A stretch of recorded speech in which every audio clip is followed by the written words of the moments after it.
et Tesla qui écrase la concurrence sur le marché américain des voitures électriques avec 60% de part de marché. Donc je mets la news ici parce que sur Tesla Tib, c'est blindé. Abonnez-vous d'ailleurs, hein. On est entre 5 et 6 news par jour. Je peux pas faire plus parce qu'après vous avez une notification dans tous les sens, donc ça va vous gaver je pense. Je crois que c'est un bon ratio, hein, 5-6 news comme ici quoi en fait. Donc pensez à vous abonner à cette chaîne. Tous les liens dans la description. Et mes autres chaînes aussi. Au cours de la période janvier-juillet, les données d'Experian ont montré que les véhicules électriques détenaient une part de 7,2% du marché automobile global, soit une forte augmentation de 67% par rapport aux 4,9% de l'année précédente. Ouais, mais ils sont loin hein, quand même. C'est beaucoup moins qu'en France, par exemple, on est à 2 fois moins, hein, voire plus. Hein. Si on considère uniquement le marché des voitures électriques, les nouvelles immatriculations de véhicules électriques ont atteint 655 986 sur une période de 7 mois. Tesla s'est facilement imposé comme le favori, capturant 59,5% de part de marché des véhicules électriques. La société a enregistré 390 377 immatriculations entre janvier et juillet, une augmentation de 50% par rapport à l'année dernière. Rien qu'en juillet, Tesla a dépassé tous les autres fabricants de VE, avec 60 769 nouvelles immatriculations, laissant ses concurrents derrière avec 48 566 cumulés. Hein. Cumulés. Hein. Putain. Alors le deuxième, du coup, c'est Chevrolet. Gay, c'est quoi ça, Gay? What? Attendez, on va remettre en anglais. Ford. Putain, traduit en gay. What? Ça n'a aucun sens. Bon, la marque Gay, hein, voilà, marque très connue en Amérique. Donc Chevrolet, 6%.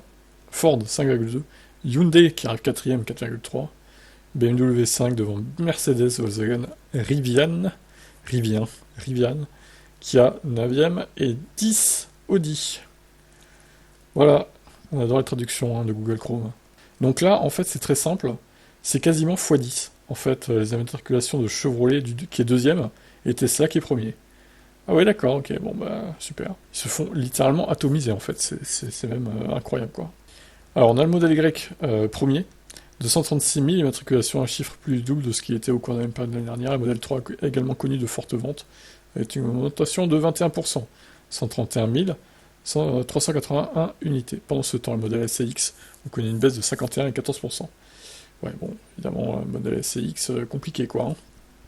Trop cher et plutôt l'intérêt qui baisse au fil des années en fait, avec les mises à jour des modèles Y et des modèles 3. Donc bon. Ces chiffres en retard auraient pu être les précurseurs de la baisse substantielle des prix de Tesla sur les deux véhicules phares la semaine dernière, rendant le modèle X éligible aux incitations fédérales pour les VE. Ah bon? Voyons.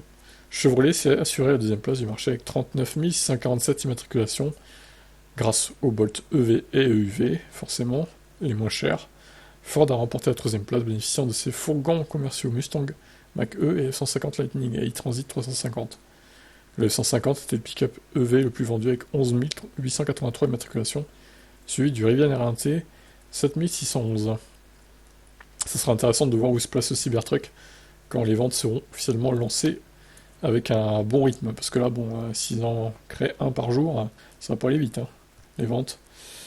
Voilà, donc les chiffres de Tesla qui atomisent tout le monde, en Amérique du Nord en tout cas. Bon après, est-ce que c'est vraiment étonnant? C'est une marque américaine, ça paraît logique, hein, qu'ils fassent de meilleurs scores là-bas qu'en Europe, au final, en termes de part de marché. Je vous laisse commenter tous ces chiffres.